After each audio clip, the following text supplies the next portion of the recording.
여러분 안녕하세요. 11월 19일 셀트리온 방송을 시작하겠습니다. 휴미라 시밀러를 같은 그룹에 20조 시장 흔든 미국 기업. 자, 좋은 내용의 기사가 나왔는데요. 좋은 내용이라서 처음부터 끝까지 참고할 내용이 있어서 같이 한번 보겠습니다. 약재 관리 기업 옵텀 RS 유나이티드 헬스케어 자회사라고 합니다. 세계 바이오시밀러 오리지널과 동등하게. 자, 중요한 내용입니다. 다른 보업 약재 관리 기업들도 휴미라 바이오시밀러를 선호 목록에 적극 올릴 듯. 정말 중요한 내용이고요. 내년 바이오시밀러 10종이 출격을 예상한다. 20조 미국 휴미라 시장 경쟁이 불붙었다. 글로벌 최대 바이오시밀러 경쟁이 벌어질 미국 휴미라 바이오시밀러 시장에 보업 약재 관리 기업이 가세했다. 자, 이게 뭐냐? 미국 빕스 기업 중 한 곳이 세계 바이오시밀러를 휴미라와 동등한 선호도로 분류하겠다고 공표했다. 의약품 약가와 매출에 큰 영향을 미치는 보험 약재 관리 기업이 정책 변화를 예고하면서 내년 휴미라 바이오시밀러 시장이 빠른 속도로 영역을 확대할지 주목된다. 제약업계에 따르면 건강보험 및 헬스케어 업체 유나이티드 헬스케어 그룹 자회사인 옵텀 RX는 최근 세계 휴미라 바이오시밀러 제품을 선호의약품 목록에서 오리지널 휴미라와 동등하게 배치하겠다고 밝혔다. 자, 사보험사에 등재가 된다는 것을 의미하죠. 세계 바이오시밀러를 미국에만 존재하는 PBM은 의약품 결제 중간자 역할을 수행하는 민간 기업이다. 공보험 위주로 정부가 의약품 약가를 협상 결정 지불하는 한국과 달리 사보험 위주의 미국은 민간 시장에서 약가와 급여가 결정된다. 램시마가 사보험사의 등재가 늦어졌기 때문에 시장 잠식 속도가 차이가 좀 있었죠. 그래서 PBM은 보험사를 대신해 제약사와 약가 및 리베이트를 협상하고 처방약 목록을 관리해서 그 의약품 급여 비율과 우선순위를 결정한다. 핵심을 결정한다는 겁니다. 정말 중요한 부분. 점유율을 얼마나 빠르게 확장하는지 이 부분이 결정타라는 거죠. 환자가 가입한 보험에 따라 본인 부담 비율을 지불하면 그 나머지 약값을 약국에 지불하는 것도 PBM이다. 보험사와는 제약사로부터 받은 리베이트 수익을 나눈다. PBM의 막강한 영향력은 처방약 목록을 결정할 수 있는 권한에서 나온다. 이 얘기가 정말 핵심이라는 거죠. PBM은 몇 개의 그룹으로 처방약을 분류하는데 어떤 그룹으로 분류되느냐에 따라 환자가 지불하는 본인 부담 비율이 달라져 의약품 매출에 큰 영향을 미친다.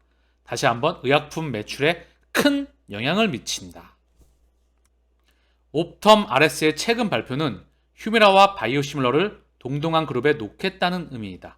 옵텀 RS, CVS 헬스, 익스프레스 스크립츠와 함께 3대 PBM으로 꼽히며 세계사의 점유율은 80% 이상에 달한다. 자, 그래서 휴미라 매출은 미국에서 독보적인 위치를 차지하고 있죠. 글로벌 연매출은 25조 원을 넘어섰다. 매출의 80%는 미국에서, 고농도에서 대부분 나오게 되죠. 휴미라의 최대 시장인 미국은 내년 바이오시밀러 등장이 예고되어 있다. 1월 암제너 시장으로 삼성바이오피스, 베링거 인게레임, 코에러스, 마일람 바이오콘, 그리고 셀트리온 등이 심사를 받고 있어 10개사가 시장에 뛰어들 것으로 예상한다. PBM은 미국 바이오시밀러 시장 성장에도 많은 영향을 미친다. PBM이 시밀러 의약품을 오리지널과 비교해 어떤 그룹으로 분류하느냐에 따라 시장이 빠르게 커질 수도 지지부진할 수도 있다. 실제 2017년 주요 PBM들이 오리지널인 뉴포젠을 목록에서 제외하고 바이오시밀러인 작시오를 포함시키면서 작시오가 시장 점유율이 크게 증가했다.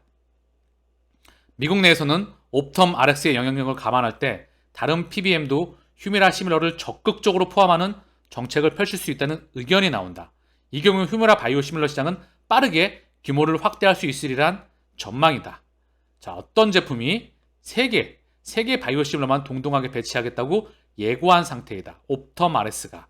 자, 이 중에 고농도를 보유했느냐, 대체 조절했느냐, 구연산염을 제거했느냐, 이게 중요한 건데요. 셀트리온은 이제 준비가 다 되고 있죠. 그죠? 이 세 가지가 다. 그래서 가장 먼저 출시하는 암잔의 암제비타는 PBM 선호 목록에 오를 유력한 제품으로 꼽힌다. 이후 7월에 6개 제품이 동시에 출격해 고농도, 대체 조제 여부, 약가 정책에 따라 PBM의 선택이 결정될 것으로 전망된다. 각 제약사마다 고농도 제품을 가지고 있거나 대체 조제 지정을 준비하는 등 시장을 선점하기 위해 다양한 전략을 취하고 있기 때문이다. 자, 고농도 이 부분에서 셀트리온은 세계 퍼스트 무버로서 준비가 되고 있고 구연산염을 제거해서 투약 편의성을 높이기도 했죠. 자, 그래서 강력한 차별점으로 꼽히는 대체 주제 바이오시밀러 지정도 있다. FDA가 오리지널과 매우 흡사해 임상적으로 의미가 있는 차이가 없다고 판단한 제품을 말한다. 자, 휴미라 처방전을 가지고 가면 유플라마를 처방해 줄 수 있는 대체 조제 허가를 받으면 별도의 스위칭 처방전이 없어도 약사가 바이오시밀러로 바꿔 조제할 수 있어 점유율 확보에 큰 영향을 미칠 수 있다. 자, 10개 사 중에서 고농도 허가를 받은 곳은 삼성바이오피스 한 곳뿐이다 라고 언급을 하고 있죠. 그렇지만 자, 암젠, 셀트리온, 알보텍 등 여러 회사들이 고농도 제형과 대체 조제 허가를 위한 추가 임상을 진행 중이어서 경쟁은 한층 치열할 것으로 전망된다. 이 3개사 안에 셀트리온이 들어가기를 우리는 차분하게 기다려보시죠. 8개 제약바이오 유가증권 시장 3분기 영업이익률 탑10 바이오 빅3 나란히 탑 50에 진입했다. 의약품 지수 편입 20개사 200인의 포진. 자, 그래서 대형주약이 7위 77.9%, 삼성바이오로스 46.2%, 셀트리온이 26위, 삼성바이오로스가 21위, 대웅이 7위, 종근당이 24위, 셀트리온의 영업이익률은 41.1%이다. 자, 이 대웅과 삼바와 종근당은 사실 셀트리온과 많은 차이가 있습니다. 이 영업이익률을 지속적으로 갖고 갈 수 있느냐, 3분기에 일시적이느냐, 또는 2022년도에만 해당됐느냐, 또는 수주를 많이 받았느냐, 아니면 지속적으로 성장할 수 있느냐, 영업이익률을 유지할 수 있느냐, 요 차이가 있다는 거죠. 항체에 대한 고부가가치 경쟁력을 원천 기술을 가지고 있느냐, 생산을 직접 하느냐, 개발을 직접 하느냐, 판매를 직접 하느냐, 신약을 개발할 수 있느냐, 상당한 많은 의미를 갖습니다. 국내에서 제약바이오 섹터에서 셀트리온이 갖는 비중은 사실 반도체에서 삼성전자가 갖는 비중과 사실 유사하다 할 수 있겠습니다. 그리고 전 세계에서 빅팜을 향해서 삼성전자 또한 전 세계 제조 유통망을 직접 갖고 있지는 않았죠. 그 부분을 서정준 회장이 구두발로 직접 뚫었다는 부분이죠. 어쨌든 그 과실을 우리는 맺고 있고요. 유럽에서 본격적으로 맺어 나가길 바라고요. 미국에서 반드시 뚫어 나가야 합니다. 자, 코로나19 치료제 백신 신약 개발 용두삼이다. 2020년부터 29개 과제에 선정이 지원했지만 성과 조조. 올해는 3건에 불과하다. 누가 이걸 개발하려고 할까요? 또는 주가를 띄기 위한 그런 부분일까요? 셀트리온은 코로나19 치료제를 세계 최초로 유럽에서 바로 리제네론과 함께 세계 최초로 허가를 받아냈고 대한민국 최초의 바이오 신약을 개발을 했고요. 그럼에도 불구하고 이 안타까운 국가를 넘어서는 권력과 그리고 사실 많은 부분이 있겠지만 우리에게 아픈 그런 기억으로 남아 있습니다. 물론 신약을 개발했던 기술력은 온전히 남아 있죠. 그리고 레미시마 SC가 이 부분을 계속 확장해 나가면서 한국 최초의 바이오 이제 신약을 넘어서서 블록버스터 의약품 순위에 둥재되는 자, 레케노라가 국내 바이오약품 신약의 세계 최초 항체 치료제 그리고 국내 최초의 100여 년의 국내 제약바이오 역사에서 바이오 신약의 역사를 쓴 겁니다. 케미칼 신약은 따로 있죠. 그쵸? 그렇지만 바이오 신약에서 세계 최초로 썼고 레미시마 SC가 바로 블록버스터 바로 국내 최초로 순위가 등재되는 그 순간을 저는 기다립니다. 자, 그리고요. 이거를 국내에서 개발할 수 있는 역량이 있었으면 사실 셀트리온 이외에 저의 개인적으로는 있었으면 좋겠습니다. 셀트리온 좀 끌어가고요. 국내 제약바이오에서도 좀 따라와야 되겠죠. 근데 그 리스크를 감당하려고 할지 또는 사실 많은 부분이 좀 있죠. 전 세계 시장 규모 11조 원 스텔라라 바이오시밀러 경쟁 본격화한다. 동아ST, 셀트리온, 삼성바이오로스 사진이 지금 쫙 걸려있죠. 전 세계 연간 11조 6,400억 원 규모의 매출을 내는 자가면역제는 치료제 스텔라라의 바이오시밀러 시장이 꿈틀대고 있다. 이 시장 규모는 계속 커집니다. 셀트리온과 동아ST가 임상 3상을 종료하고 결과를 분석에 진입했고 삼성바이오피스는 다음 달 임상 3상 종료를 앞뒀다. 자, 그래서 동아ST는 스텔라라 바이오시밀러 글로벌 임상 3상을 종료했다. 이 부분 나왔었죠? 셀트리온보다 먼저 했었다. 셀트리온과 삼성바이오피스도 임상 종료 초읽기이다. 자, 그래서 현재 국내에선 셀트리온과 삼성바이오피스도 스텔라 바이오시밀러를 개발하고 있다. 셀트리온은 현재 스텔라 바이오시밀러 임상 3상 종료 후 결과를 분석하고 있다. 삼성바이오피스의 스텔라 바이오시밀러는 오는 12월 임상 종료를 앞뒀다. 그래서 동아에스트를 비롯해 셀트리온과 삼성바이오피스까지 개발 속도가 비슷한 만큼 대부분 특허 만료 시기에 맞춰서 상업화가 가능할 것. 자, 그렇기에 상업화 이후에 어떻게 되는지, 원가 경쟁력과 판매와 이 부분에 있어서 어떻게 되는지가 결과를 좌우하게 될 것입니다. 상승 마감한 미국 증시, 바이오 제약 섹터는, 자, 먼저 간밤에 해외 증시, 미국이 다우지수가 0.59, 나스닥이 0.01, S&P가 0.48, 다 약한 상승, 강보합권이었습니다.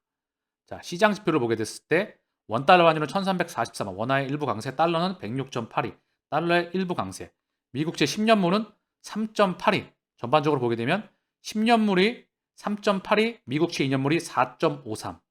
자, 이 4% 가까이까지 올라와 있던 미국채 10년물이 많이 떨어지지 않은 이상 시장의 추세적인 반등은 사실 어렵습니다. 국채 10년물이 3.8이라고 한다면 과연 기존의 금리가 정말 0% 제로금리에 있을 때 자금을 조달했던 가계와 기업들과 금융기업들은 과연 몇 배의 이자를 지배하고 있을까요? 그렇기 때문에 시장의 추세적으로 반등하기 위해선 이 금리가 꺾여야 됩니다.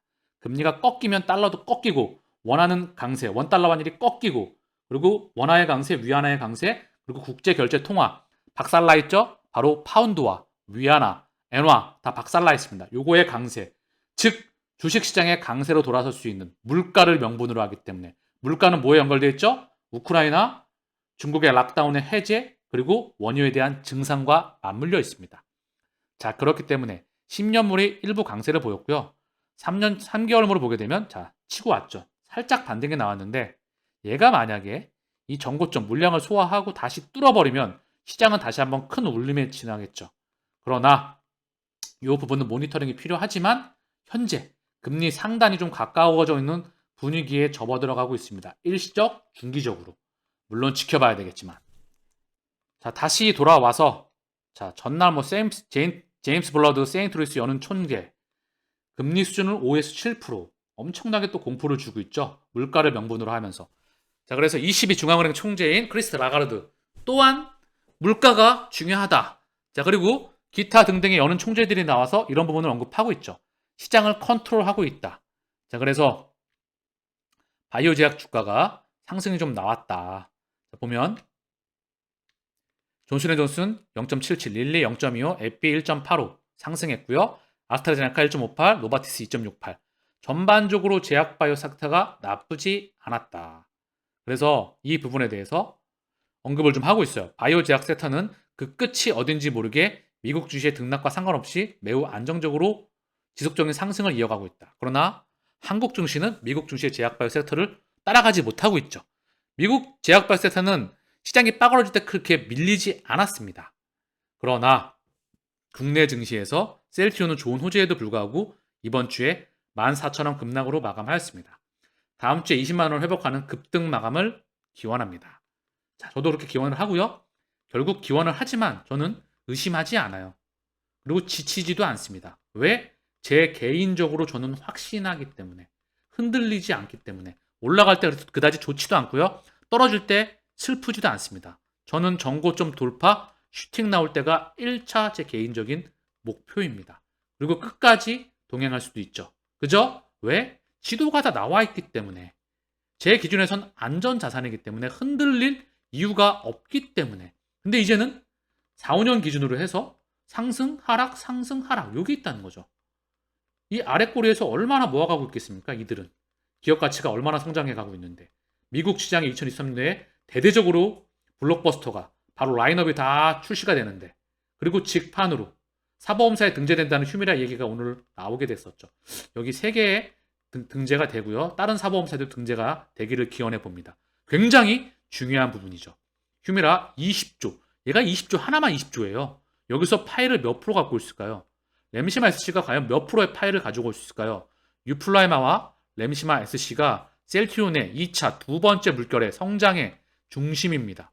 램시마우즈마 트룩시마가 1차 첫 번째 세대였다면 이 유플라이마와 램시마 SG가 치고 나가고 베그젤마 얘도 이제 나가겠지만 진짜 중요한 건 부가가치가 높은 유플라이마 램시마 SC가 2038년까지 독점을 하게 되면서 성장을 해 나가야 2조를 넘어서 4조를 넘어서 5조를 넘어서 10조를 향해 가는 겁니다. 이 기반 위에 바로 ADC 항체 약물 접합체 신약에 또한 투자가 되고요. 이중항체에 대한 투자가 되고 mRNA에 투자가 되고요. 글로벌 생명공학연구센터에 딱 지원해서 2,000명까지 수용을 해서 이제 명실상부하게 글로벌 빅팜에 위용을 갖춰 나가고요. 그리고 디지털 헬스케어와 융복합되게 되면서 IT와 함께 이제 100년 역사를 써나가게 되는 다음번 삼성전자의 역사를 쓰기를 저는 대한민국 국민의 한 사람으로서 셀트론의 주주로서 그리고 흔들리지 않는 왜? 우리가 그 가치를 알아줘야 되잖아요. 진심으로. 그래야 가치를 알아봐주는 사람에게만 진짜 모습을 드러내기 때문이죠. 자, 오늘 방송은 여기서 마치겠습니다. 감사합니다.